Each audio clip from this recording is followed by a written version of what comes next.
Hello friends, I am Aprati. Welcome back to our channel plants space. कुछ दिन पहले हमने आपसे बोगनवेलिया प्लांट शेयर किया था जिसकी फ्लावरिंग शुरू ही हुई थी और हमने उसको रिपोर्ट किया था क्योंकि उस समय प्लांट को रिपोर्ट करना ज़रूरी था। वीडियो अभी तक चेक नहीं की है आपने तो डिस्क्रिप्शन बॉक्स में वीडियो ज़रूर चेक कीजिए क्योंकि उससे आपको बहुत कुछ सीखने के लिए मिलेगा। उस वीडियो को देखकर हमारे काफ़ी व्यूअर्स ने सोचा होगा कि फ्लावरिंग के टाइम प्लांट को डिस्टर्ब किया है तो हो सकता है फ्लावरिंग बेकार हो जाए, लेकिन ऐसा ही होता है। फ्लावरिंग के समय प्लांट्स को डिस्टर्ब नहीं करना चाहिए, लेकिन आप उस वीडियो को ज़रूर देखिएगा, आपको सीखने के लिए मिलेगा। तो अभी प्लांट की फ्लावरिंग देख सकते हैं। बोगनवेलिया की अलग अलग वैरायटी होती है जिनमें से मुझे ये वाली बोगनवेलिया बहुत पसंद है क्योंकि इसकी जितनी भी ये शाखाएं होती हैं पूरी फूलों से भर जाती हैं। पहले इस पे ये छोटे छोटे फूल आने शुरू होते हैं, बीच बीच में पत्तियां आती हैं। खाद अच्छा मिले तो फ्लावरिंग अच्छी होती है और खाद अच्छा ना मिले तो पत्तियां ज़्यादा आती हैं। तो प्लांट पे अच्छी फ्लावरिंग है जैसे कि आप देख सकते हैं। और वीडियो में इतनी क्लियरिटी नहीं आ रही है जितना अच्छा ये रियल में लग रहा है, प्लांट पूरा भरा हुआ। और इसके बाद की वीडियो हमने शूट नहीं की, वो फूल जब बड़े होते हैं तो वो और भी ज़्यादा खूबसूरत लगते हैं।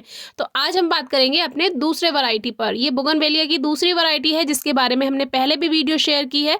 इसमें मल्टी कलर की फ्लावरिंग होती है, यानी जो इसका छोटा फूल होता है वो ऑरेंज कलर का होगा, फिर इसमें पिंक शेड आएगा, मेजेंटा शेड आएगा, फिर वो लाइट पिंक हो जाएगा। इस तरह से इसके जो फ्लावर्स हैं उनमें कलर चेंज होता रहता है।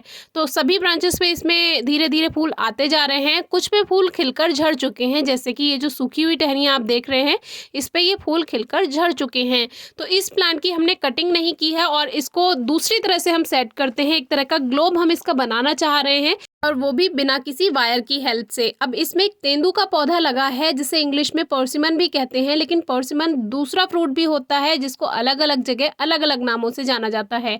ये तेंदू के पेड़ छत्तीसगढ़ की तरफ काफ़ी पाए जाते हैं और ये फल हमारी तरफ नहीं पाया जाता। पापा इसके फ्रूट्स लेकर आए थे, उसी से उन्होंने इसके सीड जो थे उन्हें ग्रो किया और उनसे कुछ पौधे तैयार किए थे। तब से ये हमारे पास है, लेकिन ये इसमें लगा है तो इसको ग्रोथ करने का मौका ही नहीं मिल रहा। मुझे इस बोगनवेलिया का पॉट बहुत टाइम से चेंज करना था, लेकिन वही तेंदू का इसमें पौधा लगा था तो पापा को तेंदू का पौधा बहुत पसंद है क्योंकि उन्होंने ही इसको सीड से ग्रो किया है। लेकिन मुझे इसको अलग करना था क्योंकि ये प्लांट ग्रोथ नहीं कर पा रहे थे दोनों ही। तो उनके सामने ही मैंने इसको बाहर निकाला और इनको अलग करने का सोचा, क्योंकि अब देखिए इसमें रूट्स काफ़ी ज़्यादा फैल गई हैं और ये जो ब्लैक कलर की रूट्स हैं आप देख सकते हैं कि कितने ज़्यादा ड्रेनेज होल को भी उन्होंने ढक दिया था। ये सभी तेंदू के पौधे की ही रूट्स हैं, काफ़ी टाइम से प्लांट इसमें था। और बोगनवेलिया की रूट्स भी आप देख सकते हैं कितनी मोटी हो गई हैं।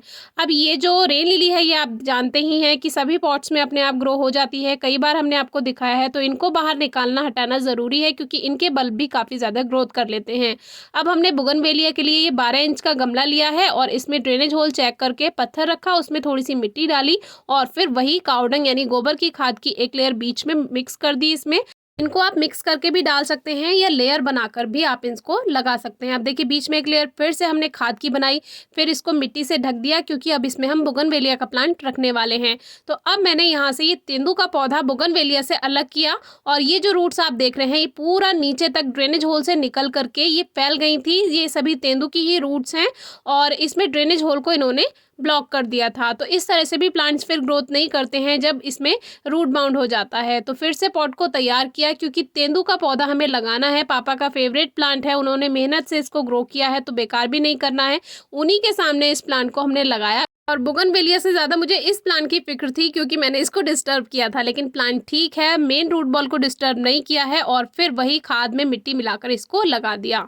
मेरा मन बहुत था इसको काफ़ी टाइम से अलग करने का, लेकिन वही ये डर था कहीं बेकार हो गया तो फिर पापा को दुख होगा कि ये प्लांट खो दिया, क्योंकि यहाँ पर वो पौधा भी नहीं मिलता है और यहाँ पर इसके फल भी नहीं मिलते हैं। उत्तर प्रदेश में मुश्किल से ही आपको इसके फ्रूट्स देखने के लिए मिलेंगे। तो अभी हमारा प्लांट सेफ है तेंदू का और अब आ जाते हैं बोगनवेलिया के प्लांट पर। तो अब इसकी मिट्टी हमने पहले ही तैयार कर दी थी। तो देखिए इस तरह से बीच में हमने खाद और मिट्टी का मिक्सचर डाला, फिर बीच में एक लेयर फिर से मिट्टी की डाली, फिर ऊपर से एक लेयर खाद की बना दी, फिर ऊपर से एक लेयर फिर से खाद और मिट्टी की। इस तरह से लेयर से हमने इसको तैयार कर दिया। अब प्लांट को सीधा रखना ज़रूरी है, इसी वजह से ये सेंटर में प्लांट नहीं लगा है क्योंकि इधर उधर इसके रूट्स थी तो उनको हमने कट नहीं किया क्योंकि आज 1 अप्रैल हो चुका है और हम अप्रैल में प्लांट की रूट्स ज़्यादा डिस्टर्ब नहीं करना चाहते हैं। काम मुझे पहले ही कर लेना था लेकिन थोड़ा लेट हो गया, लेकिन कोई बात नहीं, चलेगा। और अब हमारा प्लांट फिर से तैयार है। अब आप बोगनवेलिया का मेन स्टेम देखिए बिल्कुल सीधा रखा है। हालाँकि ये सेंटर में नहीं है, लेकिन प्लांट का जो स्टेम है वो एकदम सीधा है और यही ज़रूरी है। बाद में इसकी जब रिपोर्टिंग कभी और करेंगे तो फिर से इसको हम सेंटर में शिफ्ट कर सकते हैं। अच्छे से पानी दे दिया है पौधे को, मेन रूट डिस्टर्ब नहीं की है, इसीलिए इसको हम धूप में रखा रहने दे सकते हैं।